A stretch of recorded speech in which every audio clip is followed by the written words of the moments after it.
something that this was designed for something to play out here, like a little Shakespearean theater. The little rooms that you could come out of, the weird little circular stairway, and no fireplace. What manor house wouldn't have a fireplace? At least one. Well, when we first crossed the dam, I kind of felt a little something. That's about the time the K2 meter went off. But I hadn't felt anything else, and I came up here and seen all that stuff right there. It was kind of strange.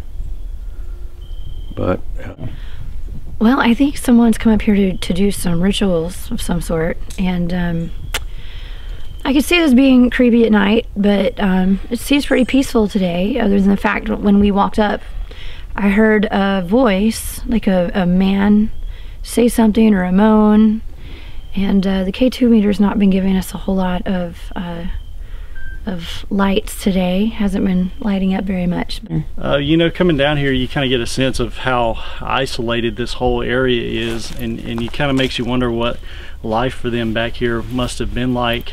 You know, isolated, basically can do whatever they want, you know, practice whatever religion that they want, and it's actually kind of a serene environment. And as you get closer to the residence itself, though, there's definitely a different kind of energetic that kind of hits you. And you know, we got some pretty good K2 hits that we were able to show you on video. The funny thing is once I quit recording, I was walking behind Lee, and I actually heard the K2 hit into the red before he saw it, and I had to point it out. So whatever's going on here causes a little electromagnetic interference, and it draws a significant amount of energy. There almost seems to be a different energy, like where I'm standing now versus in the gazebo. In the gazebo itself, it almost feels like a pressure is lifted off of you in a way.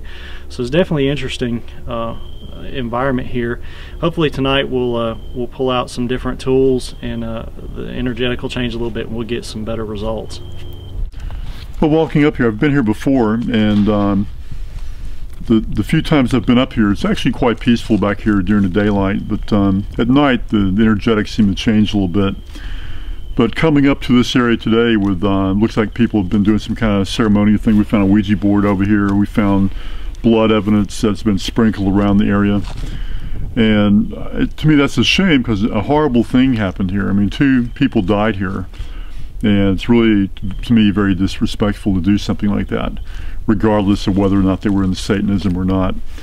I don't know, as I was walking up, the K2 meter was going in the red zone quite a bit as we walked up just around the corner here. But since we've actually gotten into the little courtyard area and back here with the kitchen and the living room here, I'm getting nothing at all.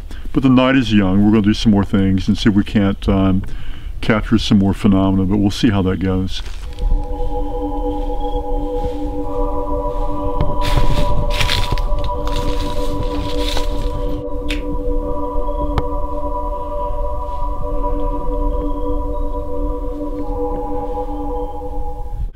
Okay, I'm going to show you a couple of devices we have that we're going to put out here. We have K2 meter, which you've seen before, and if you've seen any paranormal show, you know what that's all about. It's an EMF detector that lights up to the far right, to the red lights when you have higher EMF going on. The green light stays on all the time. Actually, when we were walking up, it was getting into the red zone, but we haven't had anything since that time. This is a laser tripwire, and I'm going to turn it on here. And we have a red beam here that's shining out to a receiver relay here. And if anything crosses the beam, you see the alarm goes off. And you can see when the alarm goes off, it has no effect on the EMF meter, the K2 meter whatsoever either. So we're going to set this equipment up and see if we can make something happen and see where all this goes. Something you'll notice is the infrared illuminator in some parts of this video, like you see here, is bright and fully working. Other parts of it, it appears really dark. The reason being is this infrared illuminator, which was fully charged on the way down there and should have lasted for 8 hours, only lasted about 5 minutes on site before going dead. And in addition to that, our EVP recorder went through 6 sets of brand new batteries, and those 2 were also dead as soon as you put them in the recorder. We were finally able to get a set of batteries that worked and actually get a little bit of recording in. Now what you're looking at right now is our little setup. We have a K2 meter out here with the green light. The little blinking light here on the left here is actually our laser tripwire, and we've got it where it shoots a beam across to what used to be the doorway off to the right. And since the wall is no longer here, we're shooting a beam inside to the what used to be the structure of the house to where the stairway is. So if we have any residual type energy of anyone walking through doorways or up and down stairs, it's quite possible it may trip the laser device and trigger the alarm. And we also have another device over here that's an infrared device. And again, if any type of movement occurs, I'll go ahead and touch it here, and you'll see the light goes on here. If I put my hand up in front of it, and in doing that, I also trip that alarm. So as you can see, the alarm will go off, and in a moment the alarm will go off by itself here in a minute. Same thing over here. If something goes up and down the stairs and trips the alarm goes off. So anyway, we're going to see if we can make something happen. We're going to sit out here a little while and see if we can get some kind of communication going on, do some digital recording. And then we're going to leave for a while with all this equipment running for about an hour, come back, and then see if we get anything on video.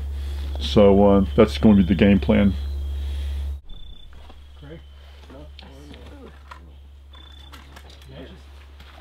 Oh, the boxes are back at the car. Bruce has got one in his pack. Okay.